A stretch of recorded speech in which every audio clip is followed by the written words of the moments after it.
Magandang araw. Ngayon po ay araw ng Linggo, May 25, 2025. So katulad ng dati, tayo po ay magsisimbang muli. Bilang pagtupad sa aking misyon na magsisimba ako every week, iba-ibang Catholic Church, ito po ang naipangako ko sa ating Panginoong Hesus dahil sa personal na kadahilanan. Alberto Católico.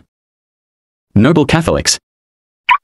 Ang pupuntahan po natin ay ang ika-17 na simbahan na aking pagsisimbahan. Ito po ay ang Holy Family Parish na matatagpuan sa Roxas District ng Quezon City. So binaybay po natin ang Broadway Avenue, tumbok po niyan ay Rodriguez Avenue. Tapos kumaliwa po tayo bandang Barangay Kaunlaran. Hinanap na po natin doon ang Roxas District para matumbok po natin ang Holy Family Parish. Last week po, doon tayo nagsimba sa Sacred Heart of Jesus sa Kamuning, Quezon City.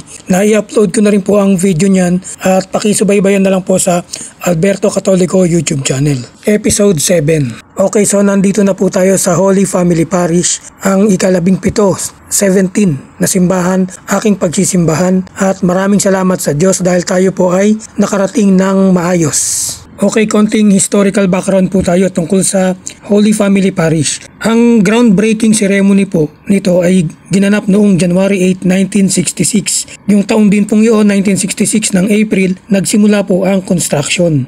December 1968, so after 2 years, inauguration po and blessing po ng parish. So kung bibilangin po, 57 years na pong nakatatag ang simbahan at patuloy po na nagbibigay serbisyo sa mga residente ng Roxas District at Karatig Barangay po dito. Dito po sa loob ng simbahan, sa bandang left side, makikita nyo po yung mga statue or mga rebulto ng mga santo na ipinaparada po ito kapag may mga prosesyon at mga special na okasyon katulad ng fiesta. At katulad po ng lahat ng simbahang Katoliko, meron po tayong altar na nasa harapan sa pinaka-sentro dahil ang focus po ng ating mga mananampalataya ay sa harap, nakatuon po kay Hesukristo. Gayon din po, dyan din po nakapwesto ang altar kung saan ginaganap ng mga kaparian ang banal na misa at ang banal na Eucharistia.